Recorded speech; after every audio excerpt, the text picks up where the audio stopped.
So good to have you join us today. Hello and welcome to Business Daily. I'm Joon in Seoul. We have a lot coming up today, so let's get started with a glimpse of today's highlights.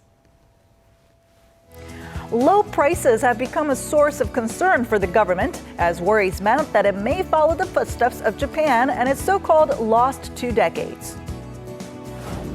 The Korean economy faced numerous challenges this year stemming from both home and abroad. We'll sit down with an expert to look at what kind of policies were put forth to breathe life into the struggling domestic economy. But first, Korean shipbuilders once dominated the global market, but times appear to be changing. Weighed down by enforcing a restructuring amid falling orders and massive losses, Chinese players are making their presence felt within the industry's elite. Our Kim Min-ji has this report. Are Korean shipbuilders' golden days almost over? For the first time ever, a Chinese shipyard has broken into the top 5 global players in terms of order backlog. According to UK-based Clarkson Research Services, Shanghai Waigaojiao Shipbuilding had an order backlog in November of just over 3 million compensated gross tons, an indicator of the level of shipbuilding output. That puts the Chinese company in 5th place. All of the top 5 positions have been held by Korean shipbuilders until now. Ranking first was Daewoo Shipbuilding and Marine Engineering with 8.2 million CGTs, followed by Samsung Heavy Industries with just over 5 million. Korean shipbuilders have been engaging in belt-tightening measures after posting eye-watering losses in recent months, mainly brought on by delayed constructions and cancelled orders, as well as rising costs. Korea's so-called Big Three logged a combined loss of over $4 billion in the first half of the year. Even more concerning is that prospects aren't too bright for next year either. Analysts say Chinese shipyards are expected to catch up quickly thanks to Beijing's active support. Kim Min-ji, Business Daily. One of the main goals noted in the government's economic policy for next year is breaking away from low prices. As growth engines sputter, the concern is that the added layer of falling prices could push the economy into a long-term downturn, much like what we have seen in nearby Japan. Our Eunice Kim has more. The average cost of gasoline has dipped to 1,400 won, or $1.20 per liter. Welcome news for people hustling to make ends meet. It's been helpful in my daily commute and weekend travels. But the government, dealing with falling prices on the back of dropping fuel costs, is concerned. The Korean economy is showing similarities to signs seen at the start of Japan's so-called lost 20 years, the prolonged economic slump from which the land of rising sun is still struggling to recover. First off, Korea's GDP expansion that had recovered to the 3% range last year plunged back to the 2% range, reflecting Japan's low growth trend. Consumer prices are also fighting to keep above the 1% mark, dropping for the 3rd consecutive year. With both economic growth and prices falling, concerns over deflation are showing its head. Looking forward to next year, as the global economic downturn is expected to extend, the all-important export sector looks dull, adding to urgency for the government to keep business confidence afloat by blocking shrinking prices. If the low price trend continues, people will hold off on spending for a better bargain later. Companies will cut their production and investment. To prevent this, prices will need to stay above a certain level. But how far can fiscal and monetary policies take the real economy? The tools certainly have their challengers.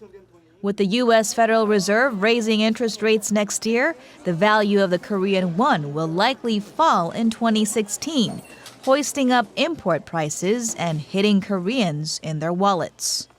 Other parallels with Japan, hesitating on bold restructuring of indebted companies and generating anxiety following the housing push meant to revive a rocky economy. Experts say changes need to go deeper, start at the core structural level, beyond sophisticated short-term techniques. They say real ground-level anxieties over stagnant household income amid the rising cost of private education and old age are still left unaddressed. Eunice Kim, Business Daily. A new 17-story complex specifically designed to support cultural startups has opened in downtown Seoul. President Park Geun-hye attended the opening ceremony of the Seouls Seoul Center earlier on this Tuesday. Explaining that Seoul stands for Creative Economy Leader, the president said cultural contents can become a future growth engine for Korea. She pointed out that the sector creates twice as many new jobs for young people than the traditional manufacturing industry. The center is part of the government's plans to complete a chain of cultural hubs, including a cultural academy, a convergence center, and a K-pop performance hall. 93 startups will move into the building, and the government will cover part or all of their rent, depending on how well they perform.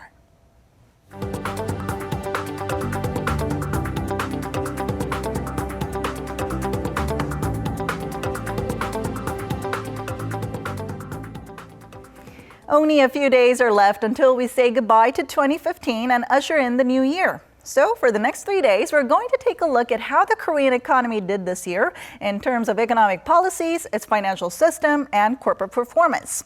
And during our first of the 3-day special series today, we're going to examine factors that affected Korea's economic growth this year, as well as government policies that were put forth to help revitalize the struggling domestic economy. Take a look. Looking back, the start of 2015 wasn't so bad for the Korean economy. It grew by 0.8% on quarter in the first 3 months, accelerating from a 0.3% expansion in the previous period, thanks to a rebound in investment and slight increase in consumption. But then in May, the country was unexpectedly hit by the Middle East Respiratory Syndrome, or MERS. When MERS fears were at their peak in June, consumer spending and the tourism sector took the biggest blow, adding woes to an already struggling domestic economy. The bad news didn't end there. As the global economy continued to slow, demand from emerging markets, including China, remained poor, while global oil prices stayed low. These factors led to a continual fall in Korea's exports, sliding as low as minus 16% in October on year, the sharpest contraction in 6 years. So the Korean government stepped up efforts to revitalize the sluggish economy. The Bank of Korea lowered the key interest rate to a record low of 1.5%. Also, a supplementary budget of over $9 billion was passed in July to help the economy reeling from a collapse in exports and the spread of MERS, which dragged down growth to 0.3% in the second quarter from the previous 3 months. Along with such efforts, the government also put forth various reform measures aimed at revitalizing 4 major sectors: labor, public, finance, and education. So how effective were government policies and reforms in reviving the struggling Korean economy this year? And to tell us more about this, Professor Jung from the Catholic University of Korea joins us in the studio today. So good to see you, Professor. Happy to be here. All right, so this year, Korea struggled with various internal factors like struggling exporters and, of course, the low consumption. And I guess we could say this is largely stemming from China's slowing growth this year. Well, especially the exports, yes.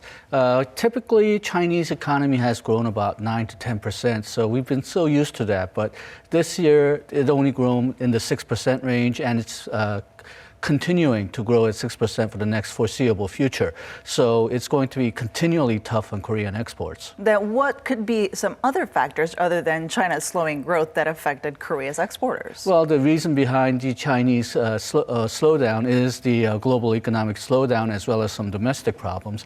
So the global recession is always behind the picture. But in addition, Korea is having to compete more because, well, China's catching up. The Japanese yen is down. So those kind of competitive factors as well as recession is really hurting Korean exports. But then now looking ahead to the next year, I guess there's a possibility in the U.S. that there could be further rate hikes, as well as emerging economies that could still struggle in the new year. So how would those factors affect Korean exporters next year? Okay, well, we'll really have to keep an eye on the United States because, well, they're the only major global economy which seems to be improving. So it'll be a big question whether they can act as an engine of growth, much as China acted as engine of growth for the region right after the global recession. If the United States can act as an engine of growth, there's hope for recovery.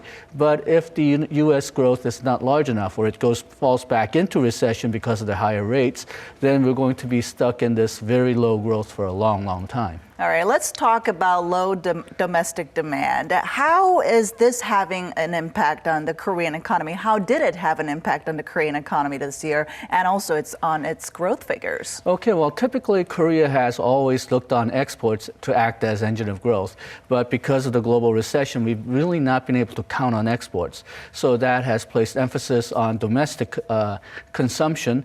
Well, typically then we counted on investment, but even investment, because the global recession is so bad and domestic recession is continuing, firms really don't want to invest even at a low interest rate. So the government has really concentrated on the government expenditures and trying to spark consumption because it's actually the only key that we have left. So government has been following the only prescription that it can follow. So like you said, the government has been actively putting forth policies that are aimed at revitalizing the economy. What's your assessment on those policies? Do you think they worked? Okay, well, they kept things from going too bad. I think the very reason that we have a high 2% growth this year is because of those government policies. Having said that, monetary policy and fiscal policy doesn't seem to have as much kick as it did in the years past. Monetary policy, partially because we have such a high load of household debt. Fiscal policy, partially because I think the government is somewhat afraid to go all out because of the continuing government deficit and debt that this could incur. So we sort of hedged our bets, and I think that's somewhat harming the policies right now. But it's understandable because of the aging economy and so on, we really have a tough future if we pile up too much debt now. Well, it's also President Park Geun-hye's third year in the office. Do you think we saw improvements in the Korean economy compared to before when she took office? Well, not really, but I think that's not entirely her fault. Because of the global recession that we talked about earlier, she's really been stuck in a very hard place. Now, another problem that's coming up is that there's a big difference between what Korea has to do in the short run and the long run. If you look at it in the short run, we need a lot of expansionary policies. That means government deficit, more government debt to spark consumption and demand. But if you look at the long run, because Korea's aging society, we need to cut down the debt, cut down the deficit, more savings, which is not very good for short-term economy. So she's really been stuck in a very hard place. And I wish that it would have gone more further in a short-term stimulus rather than long-term safety.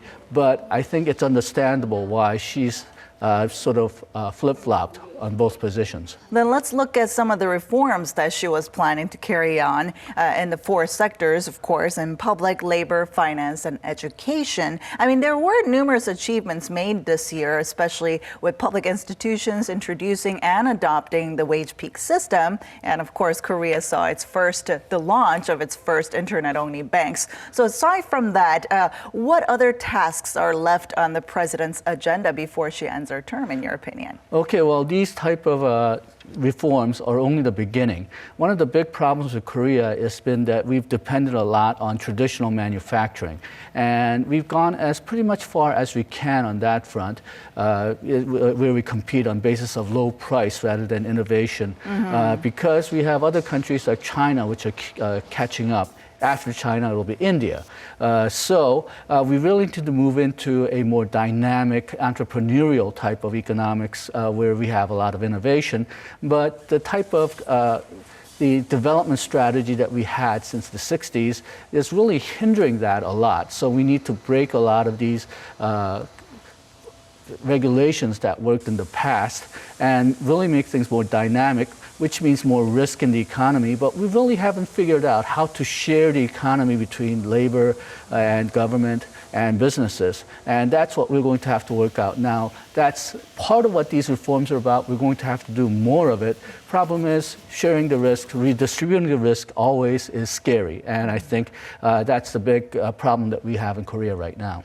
Well, despite the fact that Korea failed to reach its 3% growth target this year, the Bank of Korea actually set its target at 3.2% for next year. And other economists are saying that it's actually going to fall in the 2% range. Where do you stand on this? Okay, I'm going to sort of hedge my bets. I'm going to say about 3% because that was actually our goal more or less last year. Right. And we had a bad luck last year because we had the MERS epidemic, which really cut down our growth in the second quarter. Now, if we don't have such bad luck this year, sad to say that the global economy seems to be about the same as this year. So I would expect, without any surprises like MERS or Seouls disaster, we'll have probably about the same result that we expected this year, which is 3%.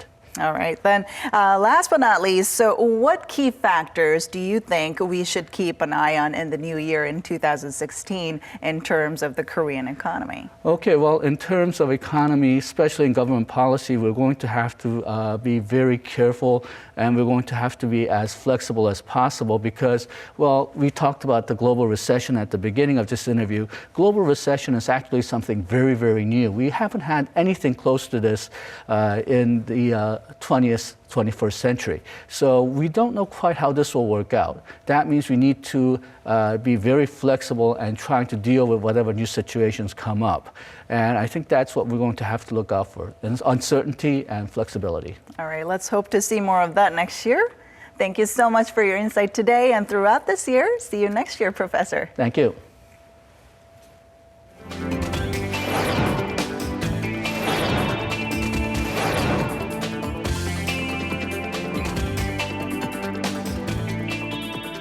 And that does it for today. But we'll be back tomorrow at the same time, same place for your Business Daily. Until then, goodbye.